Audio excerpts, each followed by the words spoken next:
rain beat a steady rhythm on the asphalt. In the dark sky above, the rumble of distant thunder rolled slowly towards us. Daniel! The sound of my name pulled me from my thoughts. I turned my head away from the drenched playground and towards Miss Wasson. "Are you with us?" she asked. Resting a hand on the edge of my desk, I nodded, unconsciously, my mind a million miles away. I looked at the watch on her wrist. It was a beautiful timepiece, a circular face surrounded by a gold bezel with a wide two-tone bracelet. Fine golden hands pointed to the time. Just a little before 4. It would be another half hour before I would be able to escape.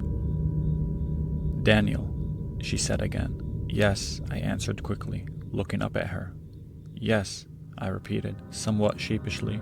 The corner of Miss Wasson's mouth turned upward in a slight smile as she moved back towards her desk. My sole companion sitting at the desk next to mine waved a finger, mimicking a scolding. I ignored her. My eyes drifted back outside. Dark, dreary, and wet. It was the perfect metaphor for a Friday afternoon detention. I tried to force my attention back towards my math textbook, but I found myself unable to concentrate. Miss Wasson, Emma, my detention buddy, said, "Can I go yet?" Unwilling to try and force myself through my next math problem, I focused on Miss Wasson instead. I had assumed she was somewhere around 40, judging by the laughter lines tugging at the corner of her eyes and the faint wrinkles on her eyebrows and the faint wrinkles on her brow. She was an attractive woman, tall and fit, with her dark brown hair cut short. Her jaw was pronounced, giving her the look of a fighter. While she had always been kind and patient with me, she could be fearful when angry. She tapped the face of her watch. In response to Emma's question, "Mr. Dawes made it clear to me you were to remain in detention until 4. It's nearly 4 now, and when it's exactly 4, you may go." Miss Wasson looked at me, and I flushed as my gaze lingered too long on her. I looked down at my textbook as she approached. "How are you finding these?" she asked quietly. "Fine," I lied. I was a smart kid, but always struggled with numbers.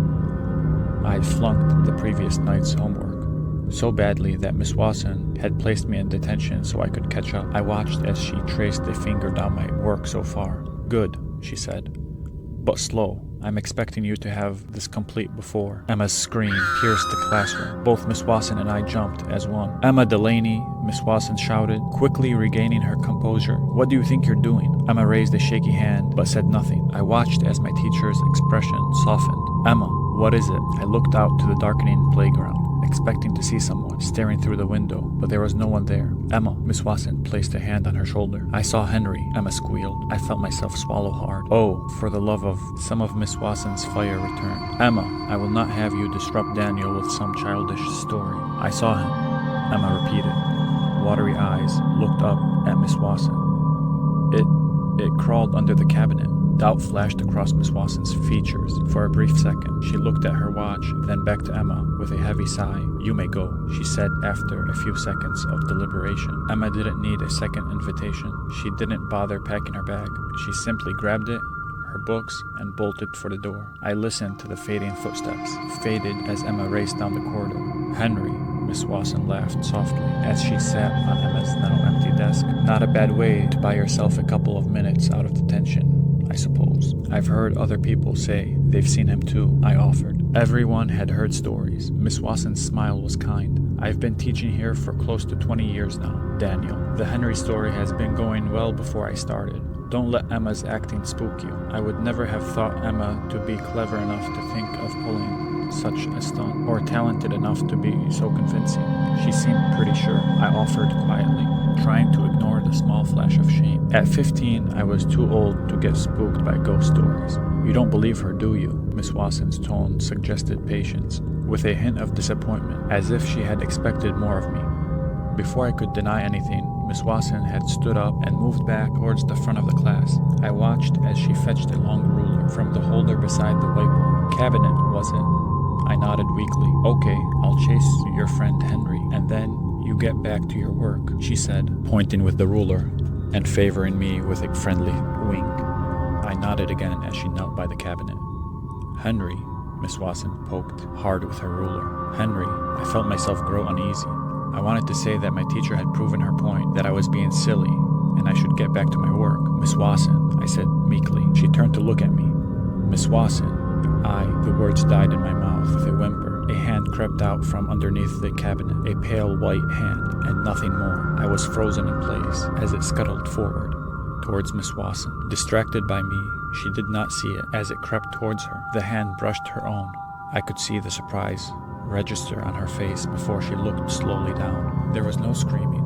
Miss Wasson simply gasped as the ruler dropped from her hand. She followed it down, slumping to the ground at the foot of the cabinet. Miss Wasson, she didn't move. Her eyes were closed tight. Slowly, I raised myself from my seat, trying to ignore the bile that began to rise in my throat. "Miss Wasson," I tried again, more feebly than before. Slowly, crawled up Miss Wasson's left arm and onto her back. His pale form stood starkly against the dark gray of her sweater. I watched as he started moving towards her neck. Some unknown instinct kicked at me, an inexplicable belief which suggested he meant my teacher harm. I was too afraid to move towards them. My mind screamed that I should. My legs would not respond. Instead, I lifted and heaved my textbook towards them. It sailed embarrassingly wide, landing with a heavy thud on the wall behind where Miss Wasson lay. Henry turned at the sound and scuttled back towards the cover of the cabinet. I ran to Miss Wasson. "Miss Wasson, Miss Wasson." It was no good. She had fainted dead. She had fainted, her body limp, as I shook her. From the shadows of the cabinet, I could feel Henry watching me as I picked my teacher up and dragged her to the door.